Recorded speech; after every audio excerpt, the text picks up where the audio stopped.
In this exercise, we will use ArcMap to demonstrate the differences of a few commonly used coordinate systems.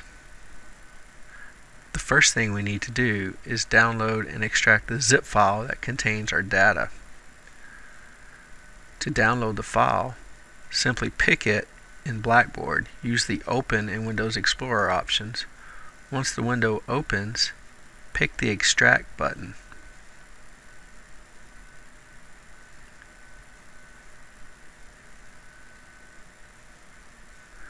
Browse to your desired location.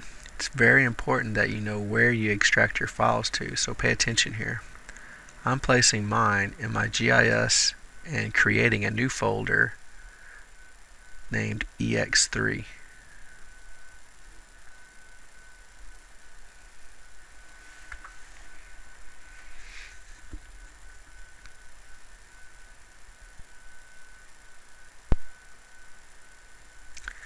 We'll launch ArcMap and we'll start with a new blank map. Under the File pull-down menu, select the Page Setup.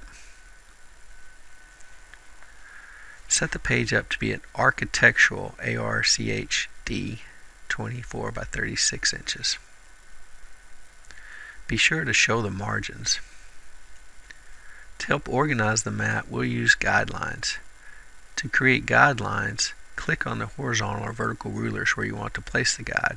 If you click in the wrong place, you can drag the guides to the correct location. I placed 4 guides in the horizontal ruler and 4 guides in the vertical ruler. The locations in the horizontal bar are 0.4, 17.5, 19.8, and 35.6. The locations on the vertical bar are 0.7,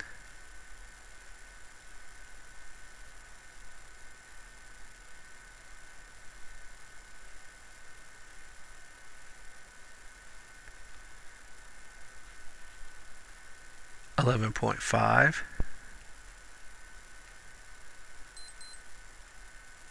12.5,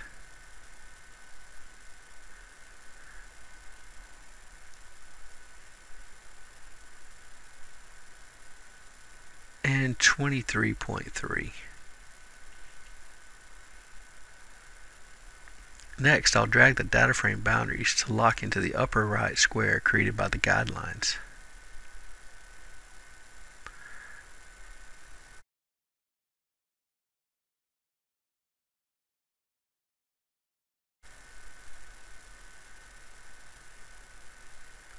Next, I'll add, using the Arc Catalog tool, we can add the exercise 3 data to our map.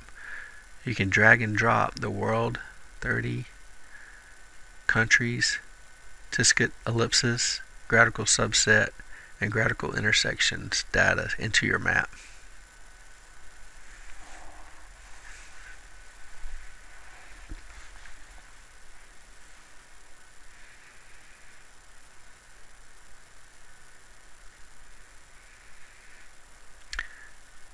You can rearrange the order of your maps and also change the color to be more appropriate.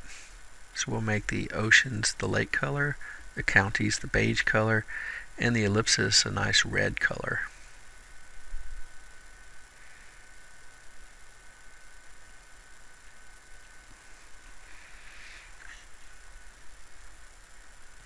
Next, we'll set the scale to 1 to 100 million by typing 100 million in the scale bar.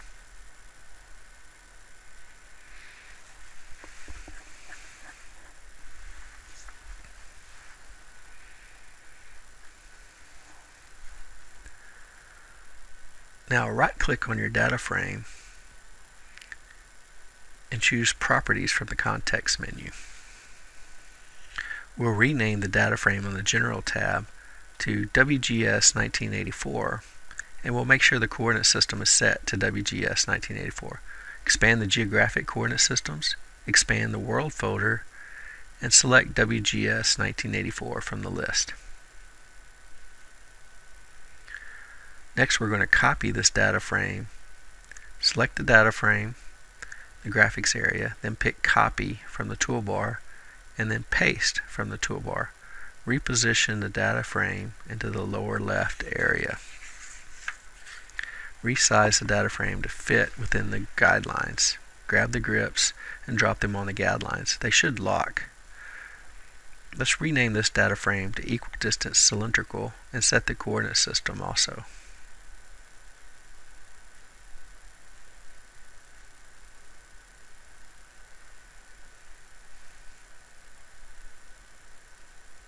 Expand the projected coordinate system, expand the world folder, and select equal distance cylindrical from the coordinate systems. You can see a dramatic difference between the first two. So let's copy this and paste again. This time we're going to place it in the upper right corner. Again, dragging the grips to lock onto the guidelines. Rename the data frame. This one will be called cylindrical equal area. And set the coordinate system using the projected coordinate systems and the world folders.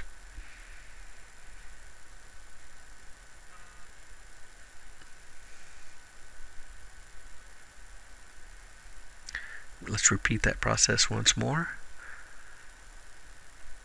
Copy, paste,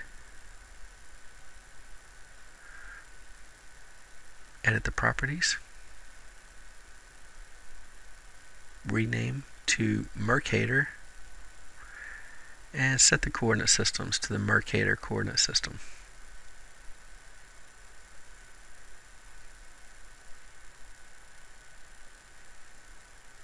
Very good.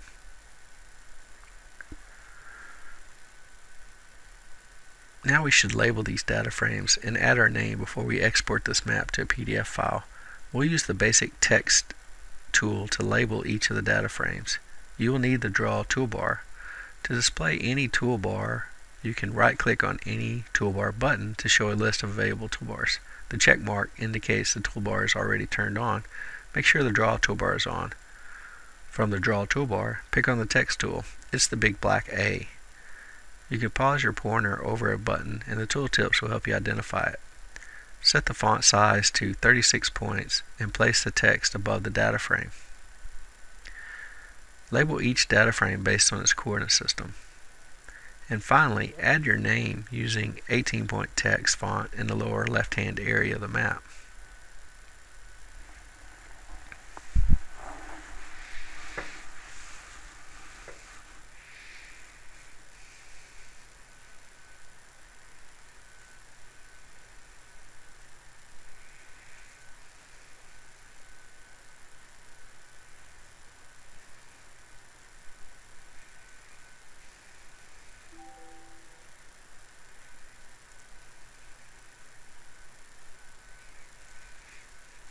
Always review your finished product to make sure nothing is falling outside of the margins and everything looks good.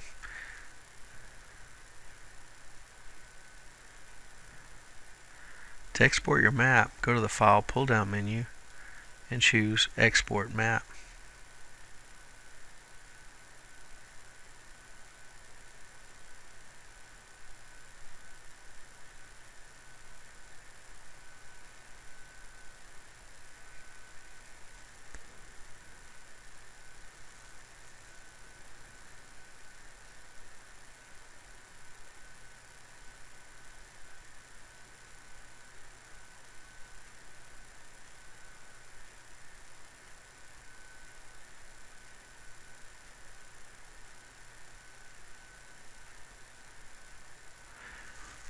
Browse to the location where you want to save the folder and make sure the export save as type is set to PDF. Rename the map with your last name and the exercise number to help all of us stay clear on what you're working on. And always take a look at your PDF file that you create before you attach it to the Blackboard assignment. Once you submit on the Blackboard assignment, you can't take that back. So it's always a good idea to take a look and see exactly what your output looks like before you submit it. So mine is in my GIS folder, EX3.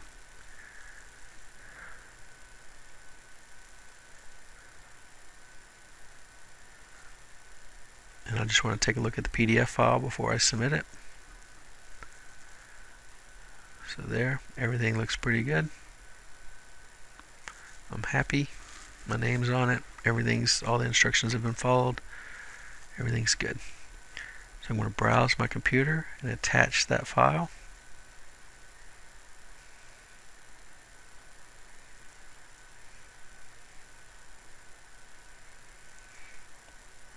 And if you want to leave some comments about the project, something like that was a lot of fun. Thanks.